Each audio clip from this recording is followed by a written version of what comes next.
As I mentioned before, there's this guy named Igor who works as an assistant to 3 scientists at the NASA Observatory. The scientists are total klutzes. There's Papaya, the forgetful leader, Banani, a walking disaster, and Ravioli, whose mind is always on food. Igor never fails to tell me about the chaos his bosses create. I was just telling you about that time they realized at the very last minute they had to leave for a work conference. Just to refresh our memory, Ravioli bought a book on apologetics about the historical evidence for the resurrection of Jesus. Papaya remembered that their flight for the conference was in 2 hours. They tried to get a taxi, but it sped off after seeing the massive amount of luggage they had. Papaya searched for a solution on his phone, while the others discussed Ravioli's book. Suddenly, Papaya jumped in the air. There was a bus stop right nearby. Perhaps an exaggerated reaction. But they ended up holding their countless suitcases, which kept popping open here and there in the middle of the street. Banani had done another one of his excellent jobs breaking those zippers. Meanwhile, the bus arrived,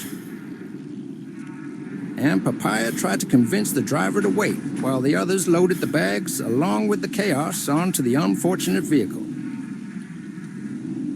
The annoyed driver shut the doors and sped off,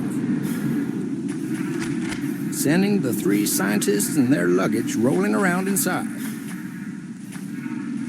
Igor added that at that moment he felt like he had déjà vu. He was obviously referring to their recent tumble down the stairs, which seems to have become a new and healthy habit for the 3 of them. In the end, they sat down and waited to reach the airport.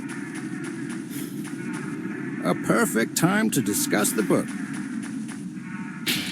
Ravioli read the list of 5 historical facts, accepted by most scholars, for which the best explanation is the resurrection of Jesus. Jesus died by a crucifixion. His disciples were sincerely convinced they had met him in the flesh after his death. The conversion of Paul, the conversion of James, Jesus' brother, and the preaching of the resurrection that began immediately after Jesus' death. I must say, Igor has a good memory for recalling all these details. In any case, he finished his story with his usual joke. New Testament critics are a bit like the 3 scientists. While the latter always trip over their own luggage, the former trip over their cultural baggage. Friends, Igor always cracks me up with his stories. And those scientists, I have no words for them. Friends, if you enjoyed the story I just shared, you can find many more like it on Saved Blog. Just visit savedblog.com.